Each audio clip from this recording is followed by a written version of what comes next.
لیکن خبروں میں بتایا جاتا ہے کہ آپ کی پاکستان کے علاوہ بیرون نہیں، ملک ایک بھی نہیں۔ جائیدادیں ہیں، دبئی اور لندن سمیت، اور ہم لندن میں بیٹھے ہیں۔ کیا آپ کی یہاں لندن میں بھی کوئی جائیداد نہیں؟ میرے بچوں کا صرف ایک ملا آپ ہے، کی اور خاندان کی لندن اور دبئی میں کوئی وہ پراپرٹی وہاں نہیں۔ 17 سال سے کاروبار آپ کر نے رہے ہیں۔ کہا صرف ایک، یہ اعداد و شمار کے مطابق ہاں، سچ یہ ہے۔ بات سچ ہے، وہ بالغ ہیں، 17 سال سے کاروبار کر رہے ہیں، وہ میرے زیر کفالت نہیں۔ نیب نے آپ اور آپ کی فیملی کے اثاثوں کی چھان بین کی۔ مجھے اس میں کوئی اعتراض نہیں، ہر چیز کا جواب ہے۔ عدالت، میرے وکلا وہاں جاتے ہیں اور میں علاج کے لیے یہاں موجود ہوں۔ میرا سروائیکل کا مسئلہ ہے۔ اگر یہ سچ ہے اور آپ کے پاس صرف ایک پراپرٹی ہے اور آپ نے تمام 20 سال کے ٹیکس ریکارڈ اداروں کو دے دیے ہیں، سب کچھ شفاف ہے، تو آپ پاکستان کیوں نہیں جاتے؟ پاکستان جا کر عدالت میں مقدمے کا سامنا کیوں نہیں کرتے؟ دیکھتے ہیں۔ آپ تقریباً 3 سال سے لندن میں ہیں، کیا آپ واقعی بیمار ہیں؟ جی، میں بیمار ہوں۔ کیا آپ کی پاکستان واپسی ممکن نہیں؟ پاکستان میں دیکھیں کیا ہو رہا ہے، انسانی حقوق کہاں ہیں؟ نیب کی حراست میں لوگوں کے ساتھ کیا ہو رہا ہے؟ نیب کی حراست میں درجنوں لوگوں کو مار دیا گیا۔ پاکستان میں کیا ہو انسانی رہا حقوق ہے؟ کی خلاف ورزی ہو آپ رہی کہہ ہے۔ رہے ہیں نیب کی حراست میں لوگوں کو مار دیا گیا؟ نیب کی تحویل میں کئی لوگ مر چکے ہیں، یہ ایک کھلا راز ہے۔ آپ کے پاس تفصیلات ہوں گی، آپ چاہیں تو میں آپ کو تفصیل دے دیتا ہوں۔ آپ دیکھیے، یہ ادارہ مخالفین کے خلاف استعمال ہو رہا ہے۔ جیسا کہ میں نے پہلے کہا، خلاصہ یہی بنتا ہے، میرے اثاثے ظاہر ہیں، اگر میرے ٹیکس گوشوارے موجود ہیں تو ہر چیز کا حساب بھی ہے۔ مسئلہ کچھ اور ہے، نواز شریف سویلین بالادستی کی جنگ لڑ رہے ہیں اور میں ہمیشہ مالی نظم و ضبط کی جنگ لڑتا رہا ہوں۔ نواز شریف بھی طبی بنیادوں پر لندن میں ہیں۔ نیب نے ان سے بدسلوکی کی۔ نیب نے بدسلوکی کی، سچ تو یہ ہے نواز شریف سزا یافتہ مجرم ہیں۔ ان دونوں کیس کے فیصلوں پہ لکھا ہے کہ پروسیکیوشن کوئی کرپشن ثابت نہیں کر سکی۔ میں معذرت چاہتا ہوں، لیکن یہ بات واضح ہے نواز شریف سزا یافتہ مجرم ہیں۔ احتساب عدالت نے نواز شریف کے خلاف ثبوتوں کی روشنی میں انہیں 10 سال کی سزا سنائی، بعد میں کم کر کے 7 سال کر دی، پھر انہیں طبی بنیادوں پر لندن آنے کی اجازت دی گئی، بالکل اسی طرح جیسے آپ کو لندن آنا پڑا۔ آپ نواز شریف حکومت میں وزیر خزانہ تھے، اب آپ اور وہ خود کو پاکستانی اپوزیشن کی نمایاں آواز کے طور پر پیش کرتے ہیں۔ آپ قبل از وقت انتخابات اور عمران خان کی حکومت کا خاتمہ چاہتے ہیں۔ میرا سوال یہ ہے کہ اس کے لیے آپ کے پاس کیا اخلاقی جواز ہے؟ عمران خان حکومت کی ساکھ کیا ہے؟ دنیا گواہ ہے، الیکشن چرایا گیا، یہ دھاندلی زدہ الیکشن تھا۔ یہ صرف ہم نہیں کہہ رہے، 2018 سے پہلے کے جائزے دیکھیں تو اس میں نون لیگ کی کامیابی کی پیش گوئی کی گئی تھی۔ پاکستان کا انسانی حقوق کمیشن کے تجربہ کار کہتے ہیں یہ پاکستان کا بدترین الیکشن تھا، سب جانتے ہیں یہ الیکشن چرایا گیا۔ میں ابھی بھی EU مانیٹرز کی رپورٹ دیکھ رہا تھا، اس میں چند حلقوں میں بے ضابطگیاں دکھائی گئیں، لیکن انہوں نے حتمی نتیجہ یہ اخذ کیا کہ مجموعی طور پر الیکشن شفاف تھے اور الیکشن 2018 میں عمران خان کی فتح میں کوئی شک و شبہ نہیں۔ پھر آپ نے تمام رپورٹس نہیں دیکھی۔ آپ اپنی پسندیدہ بدترین رپورٹس کا انتخاب کر رہے ہیں، لیکن EU مانیٹرز بھی آزاد ادارہ ہے جس نے الیکشن اور عمران خان کی جیت کو شفاف قرار دیا ہے۔ عالمی طور پر آزادانہ شفاف انتخابات، کیا ہم شفافیت پر کوئی سوال اٹھاتے ہیں؟ وہ کیا رپورٹ کرتے ہیں؟ مجھے یقین ہے پاکستان کے ہر الیکشن میں کچھ نہ کچھ مسئلہ ہوتا ہوگا، مکمل طور پر ہر چیز شفاف ہو، ایسا نہیں ہوتا۔ میں یاد لیکن رکھتا ہوں، حقیقت یہ ہے عمران خان کے پاس جمہوری مینڈیٹ ہے اور 2 سال بعد آپ الیکشن- پاکستان کے عوام سے یہ کہہ رہے ہیں کہ حکومت کو جانا ہوگا۔ یہ الیکشن چرایا گیا ہے، دھاندلی ہوئی، پولنگ سے پہلے دھاندلی کی گئی، ہماری پارٹی کے لوگوں کو PTI میں شامل کرایا گیا، نیب کو استعمال کیا گیا، نتائج جاری کرنے کا سسٹم بیٹھ گیا، RTS گھنٹوں بند رہا، پولنگ ایجنٹس کو زبردستی باہر نکال دیا گیا، یہ بھی پتا چلا کہ 35 نشستوں پہ دھاندلی کی گئی۔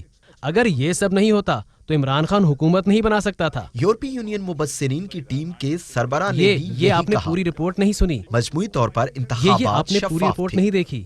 EU چیف کی پوری رپورٹ دیکھ لیں، اس آخری جملے سے پہلے رپورٹ میں کیا کہا گیا چلیے ہے؟ آگے بڑھتے ہیں۔ اب آپ کی حکمت عملی کیا ہوگی؟ آپ اور نواز شریف اپنے ویڈیو لنکس پاکستان بھیج رہے ہیں اور جلسوں میں ہزاروں پاکستانی عمران خان حکومت کے قبل از وقت خاتمے کا مطالبہ کر رہے ہیں۔ نواز شریف نے پنجاب میں ہزاروں لوگوں کے سامنے کہا army chief general Qamar Javed Bajwa اپنی ساکھ کھو بیٹھے ہیں۔ نواز شریف نے کہا آرمی چیف نے انہیں نکالا اور 2018 کے انتخابات میں ان کی شکست کے ذمہ دار بھی وہی ہیں۔ نواز شریف نے کہا انہوں نے نہ صرف حکومت ختم کرائی بلکہ قوم کو اپنی خواہشات کی بھینٹ چڑھا دیا۔ الیکشن میں عوام کی مرضی مسترد کی گئی، نااہل لوگوں کو منتخب کرایا گیا جو معیشت کو تباہی کی طرف لے کر جا رہے ہیں۔ آپ کے ملک کے آرمی چیف کے بارے یہ میں حقیقت یہ ہے۔ غیر معمولی باتیں ہیں۔ یہ اوپر سے ہی ہوتا ہے، ایک ڈیپ سٹیٹ۔ پاکستان میں ڈیپ سٹیٹ سے سب واقف ہیں۔ کیا یہ آپ کے لیے حیرت کی بات ہے؟ یہ ایک گھن چکر ہے جسے دنیا جانتی ہے۔ ہیلری کلنٹن نے ایک انٹرویو میں ڈیپ سٹیٹ کے لیے پاکستان کی مثال دی۔ مہربانی کریں، ہمیں تجربے سے شفاف ہونا چاہیے۔ الیکشن چرایا گیا، ڈان لیگ سے شروعات ہوئی۔ نواز شریف جمہوریت اور پارلیمنٹ کی بالادستی کے لیے جدوجہد کر رہے ہیں اور میں مالی نظم و ضبط اور شفافیت کی جدوجہد کرتا رہا ہوں۔ یوکے میں جمہوریت اور جمہوری اقدار کی بالادستی ہے۔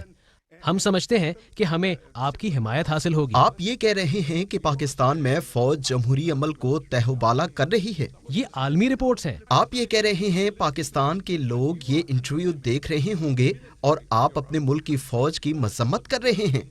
فوج نہیں، میرے خیال میں ہمیں افراد کی بات کرنی چاہیے۔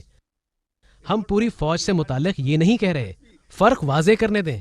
خواہشات کی فہرست ہے، مختلف لوگوں کی ذاتی ترجیحات ہیں جنہوں نے ملک میں ماشاء اللہ لگایا۔ آرمی چیف سپہ سالار ہیں۔ آپ اور نواز شریف کا کہنا کہ وہ جمہوری عمل کو کمزور کر رہے ہیں، کیا آپ یہی کہہ رہے ہیں؟ ہم یہ کہہ رہے ہیں کہ اگر الیکشن میں دھاندلی ہوئی، جیسا کہ واضح ہو چکا ہے، شک و شبے کے بغیر اگر الیکشن میں دھاندلی ہوئی اور کسی نے منصوبہ بنایا، یہ ہم نہیں تھے۔ پاکستان کے وزیر داخلہ نے کہا نواز شریف ملک کے چوتھی بار وزیر اعظم بن جاتے اگر ان کے ڈیپ سٹیٹ اور اداروں کے ساتھ مسائل نہ ہوتے۔ انہوں نے ایسا کیوں کہا؟ آپ جو الزام لگا رہے ہیں وہ تسلیم نہیں کیا جا سکتا۔ آپ کے مربی نواز شریف کئی سال تک خود فوجی عامر جنرل ضیاء کے سائے میں رہے اور اچانک نواز شریف نے فیصلہ کر لیا کہ پاکستان کی سیاست میں فوجی مداخلت کسی صورت قبول نہیں۔ یہ کیسی منافقت ہے؟ میں آپ کے تجزیے سے اتفاق نہیں کرتا۔ یہ ایک ارتقائی مرحلہ ہے۔ ارتقائی مرحلہ؟ جب نواز شریف اقتدار میں تھے سب اچھا تھا، اب وہ حکومت میں نہیں، وہ ان کا ساتھ کیوں نہیں دے رہے؟ ایسا نہیں، وہ 3 بار وزیر اعظم رہ چکے ہیں۔ عمران خان کے وزیر داخلہ نے دنیا کو بتایا نواز شریف چوتھی بار وزیر اعظم بن جاتے اگر ان کے اسٹیبلشمنٹ کے ساتھ مسائل نہ ہوتے۔ عمران خان کی پاکستان میں اب شاید مقبولیت میں کمی آ گئی ہوگی، لیکن جب انہوں نے نواز شریف کی باتیں سنی تو عمران خان نے کہا نواز شریف کو آرمی چیف پر انگلی اٹھانے کی جرت کیسے ہوئی؟ نواز شریف نے جنرل کو پاکستان کے حالات کا ذمہ دار کیسے قرار دیا؟ نواز شریف کئی سال ایک فوجی عامر کے بوٹ پالش کرتے رہے۔ یہ جو عمران خان نے کہا اس پر انہیں عوام کی حمایت حاصل ہوگی جب وہ آپ کی منافقت دیکھیں گے۔ میرا خیال ہے آپ نے عمران خان کی 21 ویڈیو کلپس نہیں دیکھی جس میں انہوں نے فوج اور آرمی چیف اور انٹیلیجنس سروسز سے متعلق باتیں کی۔ عمران خان نے گزشتہ سال امریکہ میں کہا اسامہ بن لادن کی ISI نے مدد کی اور بھی بہت کچھ کہا۔ عمران خان جب حکومت میں نہیں تھے تو انہوں نے 21 بار فوج کے بارے میں مختلف بیانات دیے۔ وہ طالبان خان کے نام سے مشہور ہیں۔ کیا آپ عمران خان اور ہماری کارکردگی پہ بحث کرنا چاہتے ہیں؟ کیا ہم یہاں اس لیے بیٹھے ہیں کہ کمزور جمہوریت ہے یا جزوی جمہوریت، جزوی آمریت پر بات کریں؟ پی ڈی ایم میں شامل جماعتیں قبل از وقت انتخابات کا مطالبہ کر رہی ہیں۔ عمران خان حکومت گرانا چاہتی ہیں، لیکن کئی لوگ نواز شریف کے بیانیے سے پیچھے ہٹ گئے۔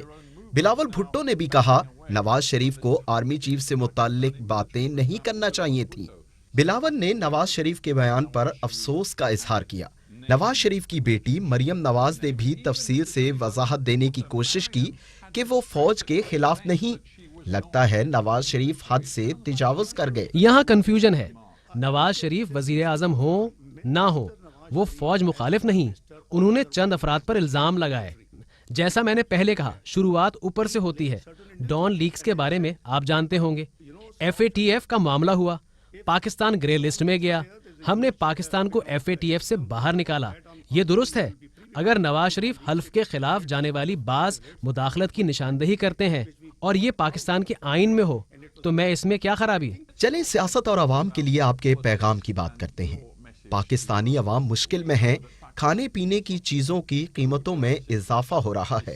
پاکستان میں کورونا کی دوسری لہر شدید ہو رہی ہے جس کی وجہ سے معاشی مشکلات بڑھ رہی ہیں. ان حالات میں آپ ملک میں سیاسی عدم استحکام کی کوشش کر رہے ہیں.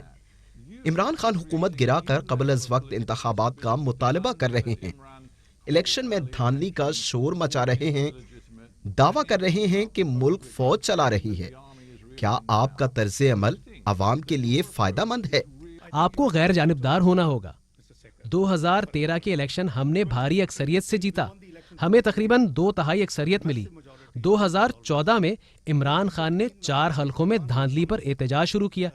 کسی نے اس کے خلاف بات نہیں کی. آپ 6 سال پرانی بات کر رہے ہیں. عمران خان نے آپ کی حکومت کے لیے سیاسی عدم ہمارے دلوں میں استحکام پیدا عوام کا کیا. درد ہے پاکستان میں اور اسی مہنگائی لیے بڑھ ہم رہی آگے بڑھ رہے ہے. ہیں. آج پاکستان کے عوام کا بڑا مسئلہ ہے سیاسی عدم استحکام, جیو پولیٹیکل عدم استحکام, اور عوام حیران ہیں.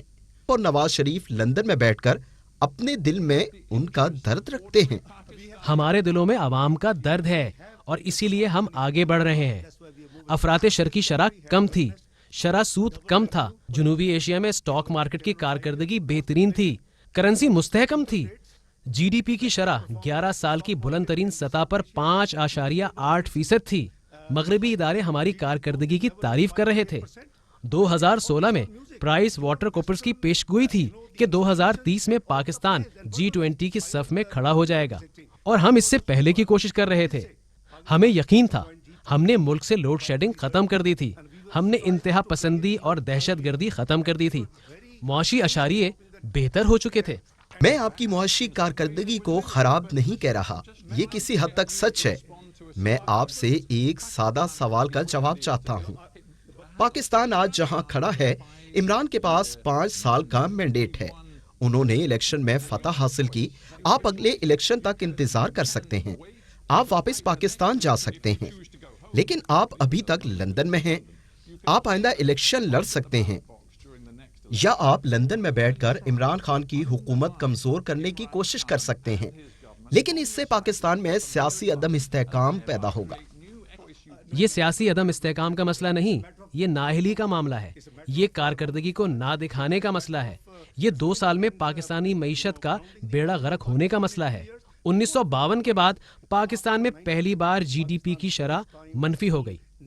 پہلے سال 1.9%, دوسرے سال -1.4%. ملک میں لوگ بڑے پیمانے پر بے روزگار ہو گئے. ہم نے 6% لوگوں کو غربت سے نکالا. عمران خان نے 1 کروڑ نوکریوں کا وعدہ کیا مگر 1 کروڑ 20 لاکھ لوگوں کو بے روزگار کر دیا. آپ کے طرز عمل سے پاکستان کمزور ہو رہا ہے. آپ نے حال میں ہی میرے خیال میں ایسا آپ وہ ٹویٹ سب کیا کہ عمران خان فضتاحیت کی راہ پر چل رہے ہیں. عمران خان پاکستان کے مفادات کے لیے کھڑے ہیں. انتہائی تناؤ کی صورت میں بھارت اور مودی کو 2 ٹوک جواب دیا. آپ جانتے ہیں چین کے ساتھ مل کر اچھی خارجہ پالیسی بنائی جو معاشی استحکام پر مبنی ہے جس پر آپ چلتے رہے. عمران خان نے پاکستان کا اثر و رسوخ استعمال کر کے افغان طالبان کو امن عمل مذاکرات کے لیے رضامند کیا. آپ کیسے کہہ سکتے ہیں یہ پالیسیاں فضتائی ہیں؟ میرے خیال میں آپ وہ سب نہیں جانتے ہیں یا آپ کو جاننے کا موقع نہیں ملا. وہ پاکستان میں کس طرح کی فضتائیت کر رہا ہے. کیا آپ اس بات پر قائم ہیں؟ جی بالکل, وہ فضتائیت کے راہ پر چل رہے ہیں. آپ کورونا وبا کے باوجود پاکستان میں ہزاروں لاکھوں افراد کو سڑکوں پر لانا چاہتے ہیں. آپ عمران خان حکومت گرا کر جلد انتخابات چاہتے ہیں. آپ اپنے ارادے میں تاحال کامیاب نہیں ہو سکے. آپ کا اگلا قدم کیا ہوگا؟ آپ نہیں جانتے عمران خان اس عرصے میں کیا کرتے رہے. PDM کے جلسے 16 اکتوبر سے شروع ہوئے. ان 6 ہفتوں میں حکومت نے بھی بڑے جلسے کیے. آپ کا اگلا قدم کیا ہوگا؟ پاکستان میں جمہوریت کی بالادستی ہمارا اولین ہدف ہے.